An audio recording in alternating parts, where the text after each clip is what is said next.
Buenos días, vamos a por uno de los últimos temas ya de este año. La Guerra Civil Española de 1936 a 1939. Son fechas que hay que aprenderse, ¿de acuerdo? Y tener muy claro que dos bandos se van a enfrentar. El llamado bando nacional o sublevado y el bando republicano. Por eso tenemos ahí, bueno, pues las dos banderas. ¿Qué veremos en este tema? Por un lado, la sublevación militar, el golpe militar, que ya hemos estado hablando de él, los apoyos sociales y políticos que van a recibir cada uno de los bandos, el desarrollo de la guerra, que es la parte importante de este tema, el avance hacia Madrid, la caída del norte de España, el avance hacia el Mediterráneo y el final de la guerra. Luego, la evolución política, es decir, cómo evoluciona políticamente la zona republicana y cómo evoluciona políticamente la parte sublevada. Quienes están en cada uno de los bandos. Luego la dimensión internacional de la guerra civil, qué países vienen a España a apoyar a ambos bandos y cuáles son las consecuencias de esta guerra. Si nos preguntaran este tema en selectividad, pues habría que hablar un poco de todo, ¿vale? No solo del desarrollo militar, sino por qué se produce la guerra, las dimensiones internacionales que tiene y las consecuencias de la misma. Veníamos de un periodo en el que estábamos en la Segunda República, un periodo bastante tensionado, donde se producían en la calle tiroteos continuamente, donde los ataques a la iglesia pues también eran continuos, donde por parte de los sublevados pues también vamos a tener algunos incidentes con esos fuegos cruzados, con lo cual la Segunda República, lejos de romantizarla, que en algunos casos pues podemos ver cómo se romantiza, no lo fue. Fue un periodo bastante cruento y bastante duro para todos los españoles, tanto los republicanos como los que no lo eran. Acordaros que en estos casos no hay ni buenos ni malos, todos hacen cosas buenas y todos van a hacer cosas malas.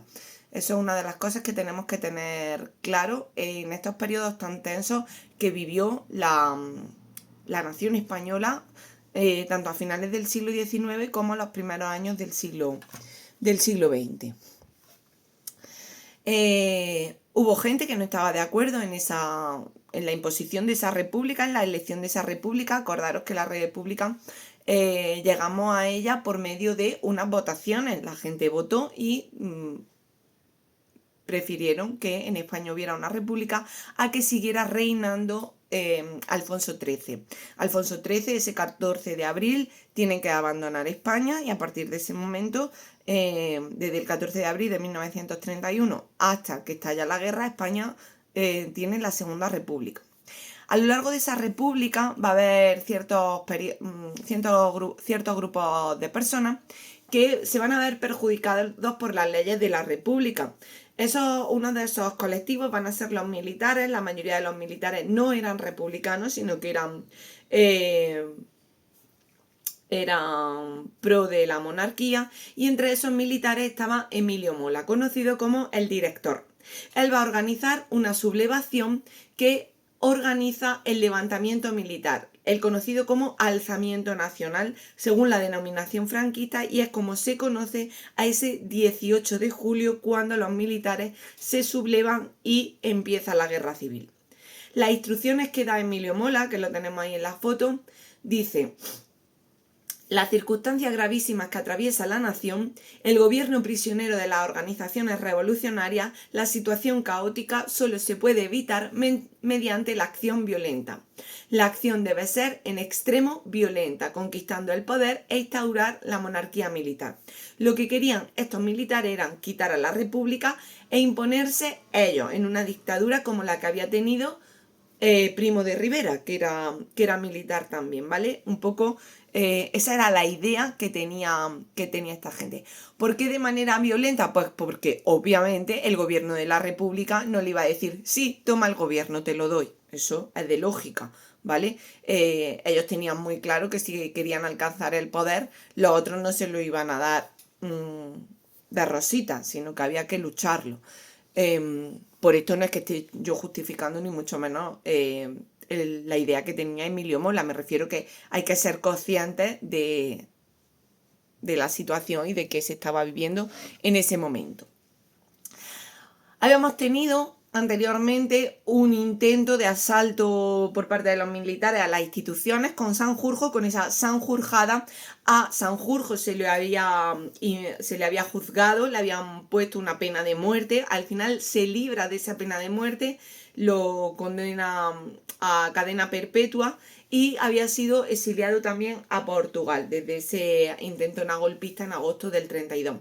Él va a ser la cabeza visible de toda esta conspiración militar que ya venía fraguándose desde ese momento del 32. O sea, estamos hablando de que no es algo que un día 3 personas, 4, 10, 24, las que sean, se levanten y digan: vamos a tomar las instituciones de la República. No, esto eran planes totalmente orquestados, con mucha premeditación y con mucha gente implicada, donde en principio se iba a tener los mínimos cabos sueltos posibles, que algunos habría como siempre, pero los mínimos. El plan de Sanjurjo era dar un golpe de Estado y establecer esa dictadura militar como lo había hecho Primo de Rivera, inspirándose un poco en la de Primo de Rivera. La gran parte de los militares eran monárquicos, con lo cual eso jugaba a favor tanto de Sanjurjo como de Emilio Mola, porque sabían que iban a tener el ejército de su lado. Y lo que pretendían básicamente era la vuelta de la monarquía de Alfonso XIII, era lo que ellos pretendían. Aquí lo que vamos a tener en el 36 va a ser ya una serie de acontecimientos previos a ese 18 de julio, donde se van a ir sucediendo una serie de cosas que van a ser las determinantes. Si esto no hubiera sucedido, si hacemos un poco de historia ficción, si esto no hubiera sucedido la guerra civil, pues no lo sabemos. A lo mejor sí, pero a lo mejor hubiera sido un año más tarde, o 2 años más tarde, o 3 meses más tarde, o a lo mejor no, hubiéramos seguido hubiéramos seguido en la República, o hubiéramos tenido una dictadura militar de otra manera. En fin, estas son conjeturas que podemos hacer, pero que en ningún momento vamos a saber nunca qué hubiera pasado si ese 12 de julio se hubiera sucedido el asesinato por parte de 4 falangistas. La Falange es un grupo político, un partido político fundado por José Antonio Primo de Rivera, que era sobrino de Miguel Primo de Rivera, el dictador, y que estaba bastante en comunión con el partido de Mussolini, con los fascistas italianos, y también con cercano o con ciertas ideas semejantes a las que podía tener Hitler, aunque Hitler era socialista, era de izquierda, ¿de acuerdo? Así que fijaros como al final, en algunos casos políticos, los extremos se atraen. El falangismo y Mussolini era de extrema derecha, sin embargo Hitler era de izquierda. Lo que pasa es que luego, bueno, pues sucede una serie de cosas que ambos pensamientos confluyen, ¿vale? Bueno, pues 4 falangistas van a asesinar a un teniente, a un militar de izquierdas, que es José Castillo, que era miembro de la Guardia de Asalto, como la Guardia Civil de la República, para que os hagáis un poco una idea. Tuvo respuesta a ese asesinato, un grupo de gente de izquierda asesina a Calvo Sotelo el 13 de julio. Había salido de la Plaza de Toros de Madrid, de las Ventas, había asistido a una corrida de toros, y en su casa, cuando él llega por la noche, lo asaltan y lo asesinan. Esta es la mecha que ya hace que estalle todo lo demás, ¿vale? Esto va a ser como el punto de inflexión de todo lo demás. Todo lo anterior cuenta también, es decir, pues esa quitada de privilegios, esos asaltos a la iglesia, esos ataques a los republicanos por parte de los militares, en fin, que esto no es que fuera único y exclusivo a estos asesinatos lo que hicieran que la guerra civil estallara. El 17 de julio, en Melilla, el general Yagüe se alza en armas, coge las armas contra el gobierno republicano de Melilla, y a partir de ahí los acontecimientos se desarrollan de manera muy rápida, porque ya tenemos un cuartel que se ha levantado en armas, que está asaltando las instituciones republicanas allí en Melilla, y ya el resto de militares que estaban en esa conspiración contra la República, pues tienen que ponerse en marcha, porque si no, pues ese plan se va a ir al garete. entre el 18 y el 19 de julio, la mayoría de guarniciones militares, tanto de la península como de la isla, se alzan también en armas. Por eso el día del 18 de julio se conoce como el día del alzamiento. El 19 de julio, Franco, que ya se habían puesto en contacto con él, se había levantado temprano. Hay un avión que lo está esperando en Canarias, vuela hacia Marruecos, llega la mañana del 19 de julio a Marruecos para ponerse al frente de las tropas del protectorado. Nosotros, acordaros que lo que teníamos era un protectorado en Marruecos, y los pone también a todos en armas para enseguida saltar a la península ibérica. El 19 de julio, Santiago Casares Quiroga es relevado como jefe del gobierno, es decir, el gobierno de la República también está totalmente ya desarmado. Va a ser José Giral el que se pone al frente del gobierno republicano, y a las milicias republicanas, es decir, a personas voluntarias que no tenían pues esa formación militar que podían tener los militares que apoyaban al bando sublevado, se van a poner al frente de ese ejército, entre comillas, republicano. Le van a entregar armas, y vamos a tener también a los partidos republicanos que se van a unir en un partido que se conoce como el Frente Popular. El alzamiento triunfa rápidamente en parte de la península, como son Galicia, Castilla-León, Navarra, Zaragoza y Andalucía Occidental. Todo el resto de la península, lo que va a triunfar va a ser la república, siguen siendo republicanos. Los sublevados disponen de las zonas rurales, de las zonas menos pobladas. Eso es importante porque van a tener reservas de trigo, van a tener pan, van a tener comida, y eso les va a hacer pues tener esa ventaja en ese aspecto. No tenían que alimentar a grandes ciudades, no tenían que alimentar a gran parte de la población. Por otro lado, el gobierno republicano va a controlar las zonas industriales. A su favor tienen las fábricas donde fabricar armas, y tienen también a su disposición el oro del Banco de España, con lo cual pueden invertir ese oro, invertir dinero en comprar más armamento, que carecían de él. Este es el primer mapa de julio del 36, cómo está España dividida en los dos bandos. Por un lado la parte nacional, esa parte en morada, con la isla, la parte del protectorado de Marruecos, alguna zona de Cádiz, Sevilla, Córdoba, y lo que es básicamente el norte, la parte de Galicia, Castilla-León, alguna parte del País Vasco, Aragón, etc. Todo lo que es Levante, desde los Pirineos, bajando toda la costa catalana, Andalucía y el centro de la península, van a ser republicanos.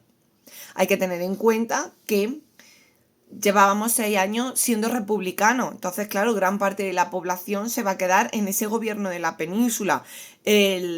La parte nacional, bueno, pues corren el riesgo de que no saben qué va a pasar. O sea, sí, ellos se sienten nacionales, son monárquicos, pero bueno, lo que quieren los militares es una dictadura, con lo cual, bueno, pues seguramente por eso gran parte de la población se mantuvo en ese territorio republicano, apoyó al bando republicano, porque, bueno, ya lo dice el refrán también, ¿no? Más vale malo conocido que bueno por conocer. Ya hemos dicho, la república no era buena. Lo que vino después tampoco, aquí el refrán se equivocó, pero bueno, por lo menos pues ya sabían lo que había. ¿Qué apoyos sociales va a tener cada uno de los bandos? Bueno, el bando sublevado, el bando de los militares, por así decirlo, pues obviamente van a tener el apoyo militar, los monárquicos, la gente monárquica, los católicos también, por todo ese ataque que habían tenido durante la República. Los falangistas y carlistas se definen como nacionales por su defensa de la unidad de España. Acordaros que durante la República vamos a tener ya el tema de las autonomías, con la autonomía catalana, la autonomía vasca, gallega, que van a intentar un poco pues independizarse, y en este caso el bando sublevado lo que defienden es esa unidad española. Los altos mandos militares, por supuesto, los monárquicos, los partidos de derechas, que son la CEDA, y lo que pedían era la vuelta de Alfonso XIII. Leales a la República, pues las partes populares, los obreros, la gente que se dedicaba a la siderurgia, a la minería, todo eso, las clases medias urbanas, intelectuales y artistas también eran defensores de la República. Se les apoda como rojos, ¿vale? Y bueno, defendían la legitimidad de la República, que siguiéramos siendo republicanos, básicamente, los españoles. Y el problema que aquí tuvieron es que la gente que estaba dentro de este bando tenía intereses dispares y eso hace que al final se creen tensiones y no vayan todos en la misma dirección, sino que bueno, empiecen a surgir diferentes partes. Por un lado la revolución socialista y por otro la anarquista. El desarrollo de la guerra, aquí tenemos los 4 mapas principales, aunque luego los iremos viendo de manera individual. El bando franquista siempre va a llevar la iniciativa estratégica, ya que contaban con el ejército, tenían esa formación militar, estaban bien equipados, con lo cual eso les permite avanzar rápidamente, llevar unas estrategias bastante claras, mientras que el bando republicano, pues primero tuvo que componer a su ejército, recomponerlo, buscar gente y luego además eran inexpertos y no tenían las armas adecuadas, con lo cual eso le hace ir retrasado en este conflicto.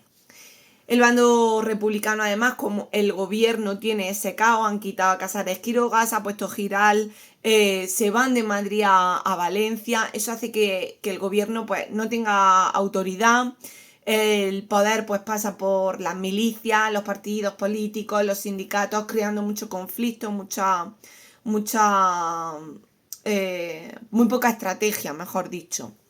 La violencia las primeras semanas van a ser extremas, con esas ejecuciones, los paseillos que hablábamos el otro día, las cárceles también, cárceles clandestinas para presos políticos, en fin, no va a ser, o sea, aquí tanto un bando como otro van a ser pues muy violentos, obviamente.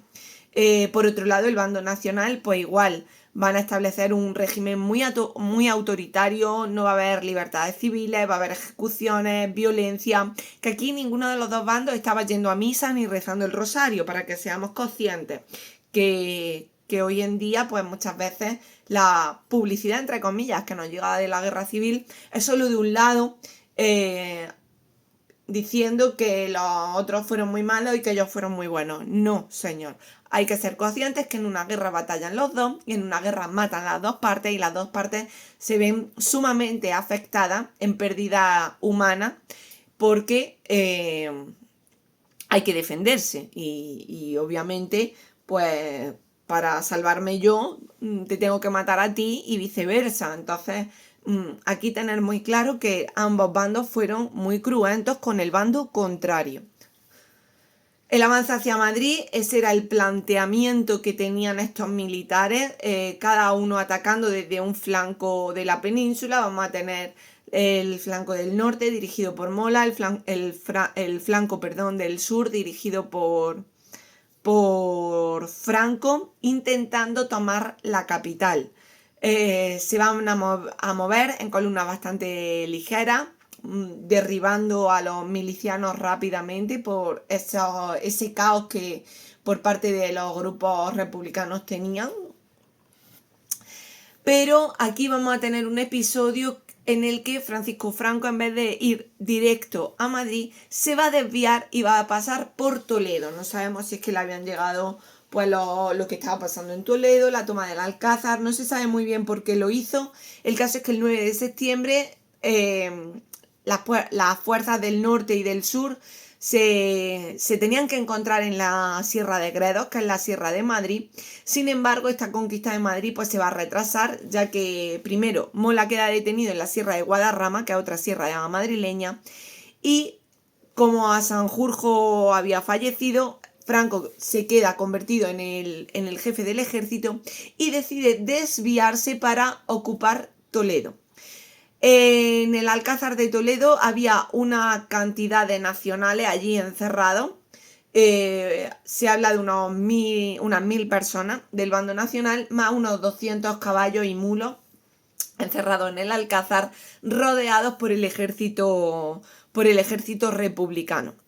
Se dice que el hijo de Emilio Mola habló con el padre contándole lo que había, y que el padre simplemente le dijo que si había que morir bueno, pues por la guerra, por sus ideales, pues que morirían y que serían los primeros mártires de la guerra civil. Entonces que no se rindieran, pero que si al final tenían que rendir el Alcázar, pues ya está, había sido por una buena causa, según los ideales de Emilio Mola. Vemos aquí tanto cómo queda el Alcázar como cómo se va tomando el Alcázar. Al final Franco llega, lo rescata y toma Toledo el bando nacional. Por lo tanto, siguen en su avance hacia Madrid. El 29 de octubre se decreta una movilización general para salvar Madrid de los fascistas, de estos sublevados. Miles de hombres y de mujeres fortifican el acceso a Madrid, hacen barricadas, colocan carteles como este que vemos aquí, del no pasarán. Vamos a tener a gente del Partido Comunista, como es Dolores Ibarruri, conocida como la Pasionaria, dando fuertes mítines para convencer a la gente de no dejar pasar al Ejército Nacional, y resisten de una manera pues bastante llamativa, ya que Madrid no será tomada hasta el final de la guerra. A comienzos del mes de noviembre, rodeado Madrid por el bando nacional, pero sin llegar a entrar, el gobierno republicano decide trasladarse a Valencia y deja la plaza, es decir, deja Madrid presidido por una junta de defensa en manos de un general, el general Miaja, y en la defensa en manos del comandante Rojo. Los sublevados, por lo tanto, lo único que pueden hacer es intentar aislar Madrid para que no le para que no le llegue ningún tipo de suministro, cortar todo tipo de comunicaciones con Valencia, produciéndose, por tanto, una de las batallas más relevantes dentro de lo que es la guerra, que es la batalla del Jarama. Ahí tenéis un vídeo, os recomiendo que veáis el vídeo tranquilamente, que lo analicéis y que veáis cómo fue esta batalla, donde pues al final el ejército de Franco tampoco consigue entrar en Madrid por pues eso, todas las barricadas, estrategias que había seguido la ciudad. Por otro lado, en la parte malagueña, en la parte del sur, vamos a tener a los italianos que habían llegado a ayudar al bando nacional y habían ocupado Málaga en febrero del 37. De nuevo, tenemos una serie de vídeos que recomiendo que veáis para ver cómo se suceden estos acontecimientos clave en la guerra civil, y que son los que también un poco le dan la victoria al bando nacional. Si estas batallas hubieran sido ganadas por parte de los republicanos, pues hoy en día volvemos a lo mismo, estaríamos hablando de otra cosa. Málaga se rinde, Málaga se pasa ya al bando nacional, y vamos a tener por otro lado en la parte centro de la península Conqueipo de Llano, también militar del bando nacional, que va a realizar una dura represión posterior en la zona de Guadalajara. Tras la victoria en Málaga, los italianos se suben rápidamente a Guadalajara para ayudar a Queipo de Llano a poder tomar la ciudad de Guadalajara. El ejército, los republicanos, son derrotados el ejército nacional son derrotados por el gobierno de la República.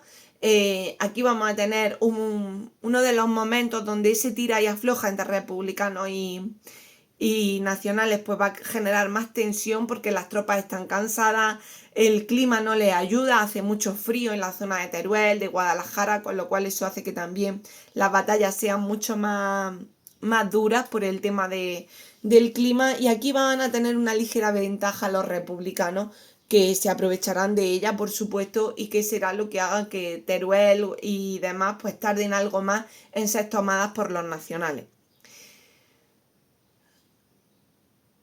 La defensa de Madrid obliga a Franco a cambiar un poco la estrategia. Ya no era una guerra rápida, ya lo que iba a ser era una guerra de desgaste. Ya iba a ganar el que más durara en pie, básicamente. Con lo cual tenían que cambiar toda la estrategia, cambiar los movimientos, cambiar también incluso en algunos casos el tipo de arma. Tenemos la parte de la cornisa cantábrica que pertenecía al bando republicano y Franco decide concentrar su esfuerzo en la cornisa cantábrica, Asturias, Santander, etcétera, entre otras cosas porque era una zona rica en recursos metalúrgicos y eso hace que si controlas esa zona la parte armamentística la tengas también bastante salvada. Euskadi estaba en manos del PNV, el Partido Nacionalista Vasco, y de anarquistas, comunistas y socialistas. Lo iba a tener difícil, pero en junio del 37 cae Bilbao. Franco consigue romper ese cinturón de hierro de esta comunidad autónoma y eso hace que enseguida caigan el resto de ciudades, Santander, Asturias, Gijón, en muy poco tiempo. Y ya tienen controlada la cuenca minera con todos los recursos armamentísticos. Uno de los episodios más cruentos, más que nada porque fue a población civil, población que estaba un 26 de abril, sábado, yendo al mercado. En las ciudades quedaban únicamente mujeres, niños y personas mayores, hombres mayores. Los hombres jóvenes se habían ido a luchar a la guerra y no se sabe muy bien por qué, si fue quizás por querer ser más que nadie, por hacerse, como decimos, hacerse el chulo, pero un avión de la Legión Cóndor, la legión alemana que apoyaba al bando nacional, decide bombardear Guernica ese día de mercado que estaban las calles abarrotadas de gente y se produjo una auténtica masacre.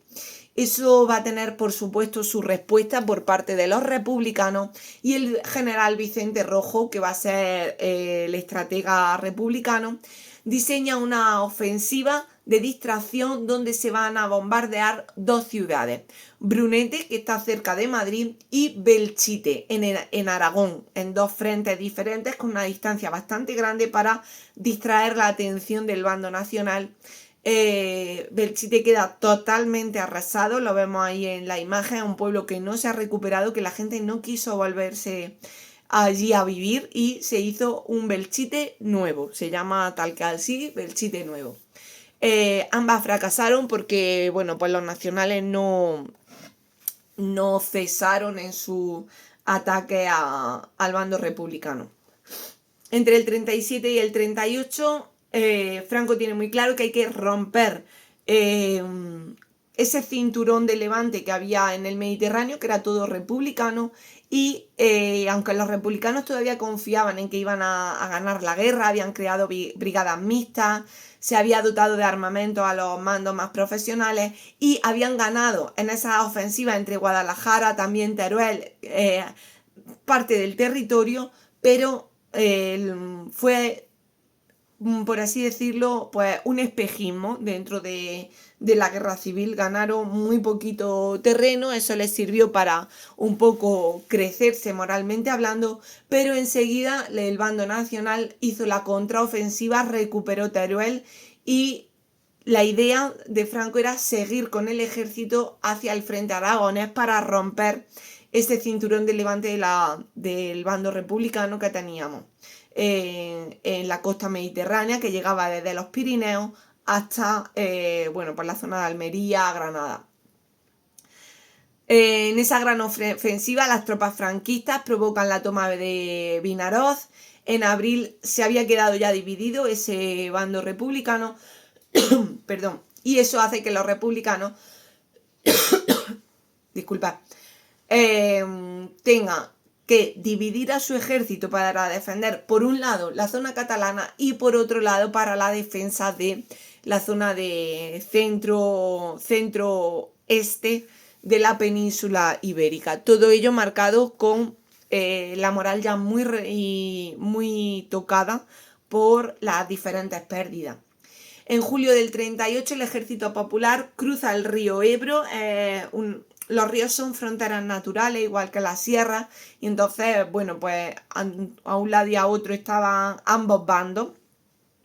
El llegar a cruzar el Ebro, el llegar a tomar el Ebro, estaba indicando ya que toda la parte catalana iba a caer. Por eso era tan importante la defensa del Ebro por parte de los republicanos, porque si no ya la parte catalana caería en manos nacionales y Va a ser una batalla muy dura, con ofensivas desde Valencia, donde el propio Francisco Franco va a ir al campo de batalla para crear la estrategia de cómo ganar esa batalla. Os recomiendo que veáis el vídeo, que lo explica bastante bien. Fue una guerra donde lucharon más de 150.000 personas, donde murieron muchísima gente, y es la batalla que ya le da la puntilla al bando republicano, porque finalmente son los nacionales los que ganan en esta batalla del Ebro. Ya el ejército republicano va a tender a rendirse, ¿vale? Va aquí Franco toma Cataluña, entra sin resistencia en la ciudad de Barcelona en enero del 39. En febrero del 39 ya solo queda la parte sureste de la península, la zona de Alicante, Murcia, Jaén, Madrid, por supuesto, también quedaba, que fue de la última en caer, pero ya estaba la guerra perdida, ya toda España, salvo ese trozo, era del bando nacional, donde gobernaba gobernaba Franco. El gobierno republicano, con Juan Negrín a la cabeza, intenta reorganizar el ejército, ya sin éxito. En el gobierno republicano ya aparecen dos facciones muy diferenciadas. Por un lado tenemos a Juan Negrín, jefe de gobierno, que quería continuar con esta guerra, que quería continuar con la resistencia y que esperaba pues que Francia e Inglaterra lo apoyaran, o Gran Bretaña, perdón. Y por otro lado la parte anarquista, los más moderados socialistas, lo que daban ya era la batalla perdida, la guerra perdida, y lo que querían ya era buscar una negociación para acabar lo mejor posible tras la guerra que se estaba sucediendo. El 4 de marzo, el coronel Casado se subleva contra el ejército de la República, y el 28 de marzo sus tropas entran en Madrid sin la resistencia republicana. Y aquí vemos pues imágenes de esas entradas que hacen en la ciudad de Madrid los diferentes colectivos. El 1 de abril, Franco ya firma en Burgos el último parte de guerra, donde ya da por finalizada la guerra. Dice: en el día de hoy, cautivo y desarmado, el Ejército Rojo han alcanzado las tropas nacionales sus últimos objetivos militares. Españoles, la guerra ha terminado. A partir de unas horas después, ya en la radio nacional, dan el comunicado de que la guerra ha terminado, de que España pues ya no es republicana, sino que ahora, a partir de ese momento, será Francisco Franco el que gobierne en la península, no, en el territorio español, y ya, pues bueno, se llevarán a cabo toda la toma de todas las instituciones por parte del gobierno de Franco, del gobierno franquista. ¿Cómo es la evolución política en la zona republicana? Bueno, pues empezábamos con la toma de José Guiral del gobierno, el nombrado presidente del gobierno, quitando a Casares Quiroga. En un primer momento pues va a haber un gran entusiasmo revolucionario. Ellos van a entregar armas a las milicias, pero no hay ningún mando, no hay disciplina, con lo cual hay un gran caos. Lo que buscan es la represión de la derecha, y buscan también la represión de la iglesia. Volvemos a lo mismo. Estamos en una época de violencia extrema, como es una guerra, con lo cual ambas partes van a tener asesinatos. Esos llamados paseos, donde cogían a gente que sabían que no era republicana y le daban el paseillo para luego ejecutarlo. Esos llamados paseos. Detenciones ilegales en cárceles clandestinas que se llamaban las checas. Saqueos tanto a casas, a fincas, a todo lo que tuvieran por delante. Incendios de iglesias, se requisaban bienes, propiedades particulares, en fin. Episodios muy violentos. Luego vamos a tener el gobierno de Largo Caballero, ¿vale? Que va a durar, pues no va a llegar a un año. Él intenta un gobierno de unidad, intenta encauzar la revolución, concentrar las fuerzas, es el que traslada el gobierno a Valencia desde Madrid, cuando Madrid va a ser tomada o ese intento de toma por parte de los nacionales, y hubo pues grandes incidentes como son asesinatos a presos políticos de la parte de la derecha en esas cárceles. Van a ser también ejecutados en Paracuellos del Jarama, tanto civiles como militares. Ahí hablamos de 2.500 muertos en el paredón, lo que se conoce como el paredón también, en esos paseillos. Con lo cual vamos a tener una autonomía de una imposición de terror revolucionario por parte del gobierno republicano. Con el gobierno de Negrín, que va a ser el más largo que vamos a tener a lo largo de este periodo de la Primera Guerra, de la Guerra Civil, se logra controlar al ejército, se aumenta la capacidad militar por parte del gobierno republicano, se organiza una economía de guerra, pues las partidas al armamento, a la subsistencia, etcétera, y se intenta buscar apoyos exteriores que al final pues vemos que tanto Inglaterra como Francia pues van a estar aquí. En la otra zona, en la zona sublevada, pues vamos a tener la construcción de un Estado franquista. Va a ser Franco el que se imponga como gobierno en las partes que él va conquistando y luego ya a nivel nacional. De nuevo, violencia extrema fijada por los dirigentes de la sublevación. Hubo personas, pues igual, políticos que fueron asesinados, represión, todo muy sistemático, muy planificado, se intenta imponer el terror, un régimen militar férreo, es decir, donde las libertades van a estar totalmente descartadas y vamos a tener un único mando que va a ser pues el de Francisco Franco por un tema de eficacia tanto militar como política, que no haya varias personas dirigiendo, que eso pues suele tender al caos. El 1 de octubre, fijaros enseguida que empieza la guerra civil, que empieza en abril, en octubre ya vamos a tener como jefe del gobierno del Estado español a Francisco Franco y general de todos los ejércitos, ejército de aire, de tierra, de mar, todo. O sea, él va a ser la cabeza de este gobierno de la parte nacional. Comienza esa dictadura personal, se le nombrará caudillo, ¿vale? Aunque él no crea un Estado fascista, él no deja otro dictador después, por eso el nombre. Sí gobierna de una manera pues bastante personal, con una ideología de